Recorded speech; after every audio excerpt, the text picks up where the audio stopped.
ಸಿನಿಮಾದವರು ಸ್ವಲ್ಪ ಭಯ. ಇವ್ರದ್ದೆಲ್ಲ ಬರ್ತಿರೋದು ಆ ಟೈಮಲ್ಲಿ ನಾನು ಓದಿರೋದು ನಮ್ಮ ಯಡಿಯೂರಪ್ಪಂದೆಲ್ಲ ಅಲ್ಲ, ಸಿನಿಮಾ ಮಾತ್ರ. ಸಿನಿಮಾದ ಮಾತ್ರ ಕುಮಾರಸ್ವಾಮಿ ಸಿನಿಮಾದವರಲ್ವಾ? ಹೌದು. ಓಕೆ. ರಾಧಿಕಾ ಅವ್ರದ್ದು ಓದಿದ ನೆನಪಿಲ್ಲ ನನಗೆ. ಅದೊಂದು ಖುಷಿ ಆಯ್ತು ಅಂತ ಬರ್ತಾ ಮಹಾನ್ ವ್ಯಕ್ತಿನ ನೋಡೋಂಗಾಯ್ತು ನನಗೆ. ಬಟ್ ಈ ಬುಕ್ ನಾನು ಕನೆಕ್ಟ್ ಯಾರು ಮನೇಲಿ ಅದು ಎಲ್ಲಿ ನೆನಪಾಗ್ತಿಲ್ಲ ನನಗೆ.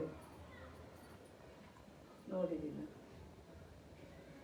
ನನ್ನ ಮಗನಿಗೆ ತುಂಬಾ ಇಷ್ಟ ಸರ್ ಬುಕ್ಗಳು. ಕನ್ನಡ ಬುಕ್ ಓದ್ತಾನೆ, ಇಂಗ್ಲಿಷ್ ಬುಕ್ ಓದ್ತಾನೆ, ತುಂಬಾ ಇಷ್ಟ. ಒಂದು BSc ಏಜ್ ಆಯ್ತು ಸರ್, ಆಯ್ತು. ಈಗ ಕಾಂಪಿಟೇಟಿವ್ ಎಕ್ಸಾಮ್ಗೆ ಪ್ರಿಪೇರ್ ಆಗ್ತಾ ಇದ್ದಾನೆ. ಸುಮಾರು ಈ ಥರ ಬುಕ್ಸ್ಗಳೆಲ್ಲ ತರ್ತಾರೆ, ಓದೋದೆಲ್ಲ. ಕನ್ನಡನೂ ಓದ್ತಾನೆ, ಎರಡೂ ಓದ್ಬೇಕಲ್ಲ. ಕನ್ನಡನೂ ಓದ್ತಾನೆ, ಇಂಗ್ಲಿಷ್ ಓದ್ತಾನೆ. ನನಗೆ ತುಂಬಾ ಅಭ್ಯಾಸ ಆಯ್ತು ಕನ್ನಡ ಪೇಪರ್ ಓದೋದು, ಕನ್ನಡ ಬುಕ್ಸ್, ಕಾದಂಬರಿಗಳು ಓದಿದಷ್ಟು ಲೆಕ್ಕ ಇಲ್ಲ. ಭಯಂಕರ ಇಷ್ಟ. ಈಗಲೂ ನಾನು ಪ್ರತಿಲಿಪಿ ಎಲ್ಲ ತೆಗೆದು ಡೌನ್ಲೋಡ್ ಮಾಡಿ ಓದ್ತಾ ಇರ್ತೀನಿ. ಇಷ್ಟ ನಂಗೆ ತುಂಬಾ ಕತೆ ಓದೋದು ಇಷ್ಟ. ಆದ್ರೆ ಬುಕ್ಕಲ್ಲಿ ಮಾತ್ರ ಓದೋದು ಇಷ್ಟ ಇರ್ತಿಲ್ಲ. ಟೆಕ್ಸ್ಟ್ ಬುಕ್ ಪಾಠಗಳು ಓದೋದು ಅದು ಸ್ವಲ್ಪ ಕಷ್ಟಪಟ್ಟು ಮಾಡಿರೋದು.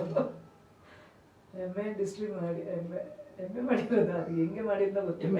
ಹೌದು, ನಾನು PG ಅಲ್ಲಿ ಸಬ್ಜೆಕ್ಟ್ ಹಿಸ್ಟ್ರಿ ನಾನು ತಗೊಂಡಿದ್ದು. ಹೌದು.